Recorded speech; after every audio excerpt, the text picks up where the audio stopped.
संतोष धुरी आहेत मनसेचे. त्यांनी काय भाजपमध्ये आज प्रवेश केला आणि काय ते मीडियाला दाखवतात की मनसेला मोठा धक्का.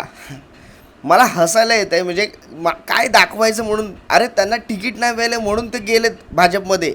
आता त्यांनी पण काय तो पक्ष निवडला. माझा एक मत आहे की प्रत्येकाला एक स्वतंत्र अधिकार आहे. त्यांनी कुठल्या पक्षात जावं किंवा कुठल्या पक्षात काम करावं, हा प्रत्येकाला त्याचा अधिकार आहे. निवडणुका आले की बेडकं उड्या मारत असतात, हे प्रत्येकाला माहिती आहेत. आणि निवडणुकीच्या काळामध्ये जे उड्या मारतात त्यांच्यावर विश्वास ठेवण्याच्या लायकीचे नसतात, आपल्या सगळ्यांनाच माहिती आहे.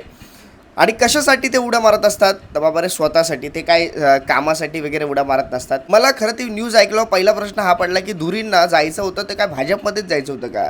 अरे चांगला काँग्रेस पक्ष होता, चांगला त्या शिंदेंचा एक गट होता, तिकडे गेले असते. हे जाऊन त्या भाजपमध्येच, म्हणजे ज्या भाजपला शिव्या घालायच्या आयुष्यावर त्याच भाजपमध्ये. त्या म्हणजे माहिती पण आहे त्या भाजपचं काय आहे काम किंवा भाजपने काय आजपर्यंत केले. पण कसं आहे, स्वतःच्या फायद्यासाठी जर का काम करायचं असेल, स्वतःसाठी जर का काम करायचं असेल तर भाजपपेक्षा चांगला कुठला पक्ष नाहीच आहे. म्हणजे लोकांच्या कल्याणासाठी नाही तर स्वतःसाठी काम करायचं आहे. ज्याला जो ठरवतो की हा बाबा आता मला पैसा कमवायचा आहे, आता मला स्वतःसाठी काम करायचं आहे, आता चला माझ्या वेळी लागणार आहे तर मला जायचं आहे, मला काय बोलतात ना स्वच्छ व्हायचं आहे तर मला जायचं आहे भाजपमध्ये. हे प्रत्येकाला माहिती आहे, प्रत्येक सामान्य जनतेला माहिती आहे. आणि त्याच्यामुळे धक्के बिक्के हे जे काय आहेत ना, आजपर्यंत मनसेतून बरेच जण सोडून गेले. आणि मग त्यांना काय धक्का लागला आहे हे मला असं वाटतं वेगळं सांगायची गरज नाही, आपल्या सगळ्यांनाच माहिती आहे. मग त्यांची नावं पण मला घ्यायचीच नाहीत. बरेच जण आहेत जे मनसे सोडून गेले आणि त्यांचं अस्तित्वच संपलेलं आहे, ज्यांना कोण ओळखतच नाही. आता मनसेत जेव्हा होते तेव्हा कोणतरी ओळखायचं, एक त्यांना एक इज्जत मिळायची. पण मनसे एकदा सोडून गेल्याच्यानंतर आता काही इज्जत वगैरे मिळणार नाही, हे सगळ्यांनाच माहिती आहे. आणि त्याच्यामुळे काय उमेदवार कुठला कामचा सोडून गेला नाही आहे, ते ज्यांना उमेदवारी नाही मिळाले ते सोडून जातात. त्याच्यामुळे धक्का लागला वगैरे हे अशा ज्या काय बातम्या मीडियामधून दाखवल्या जातात, खरंच हास्यास्पद ही बातमी आहे. एक दूर गेला म्हणून काय फरक पडत नाही आम्हाला. आणि एवढंच सांगायचं आहे मित्रांनो, आज ही अस्तित्वाची महाराष्ट्रातल्या मराठी माणसाच्या, मुंबईच्या अस्तित्वाची लढाई आहे. त्याच्यामध्ये कोण कुठे जात आहे, कोण कुठे येते हे प्रत्येक पक्षामध्ये चालू असतं. आपल्याला तिथे लक्ष द्यायचं नाही आहे. आज चालतील बातम्या, उद्या चालतील, परवापासून ते धूर गायब होऊन जाईल, परवापासून त्या धुरींना कोण ओळखणार पण नाही, ही परिस्थिती होईल. हे सगळ्यांनाच माहिती आहे. आणि त्याच्यामुळे आपण ह्या सगळ्या ज्या भाजपच्या पेड बातम्या आहेत त्याच्यावर लक्ष देऊ नका. आपला प्रचार हा जोरदार जोमाने करावा. आज दोन भाऊ एकत्र आले आहेत, सगळे कामाला तर लागलेलेच आहेत.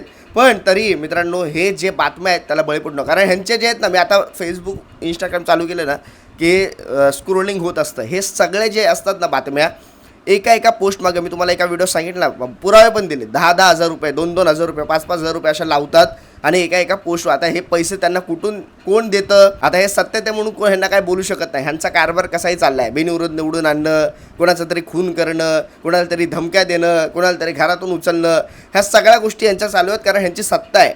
पण राष्ट्रपतींनी सांगितलं नाही, ह्या सत्तेचा अंबरपट्टा हा प्रत्येकजण घेऊन आलेला नसतो. किती वेळ असणार ही सत्ता?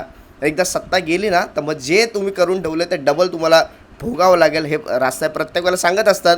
आणि त्याच्यामुळे कोण जातं आहे त्याला आपण जास्त महत्त्व न देता कामा नये, त्यांच्यावर टीकाही करू नका. कारण तो संतोष धुरी यांचा वैयक्तिक अधिकार आहे, तो प्रश्न आहे. आणि त्यांनी जो निर्णय घेतला आहे त्यांना यासाठी आपण शुभेच्छाच देऊया.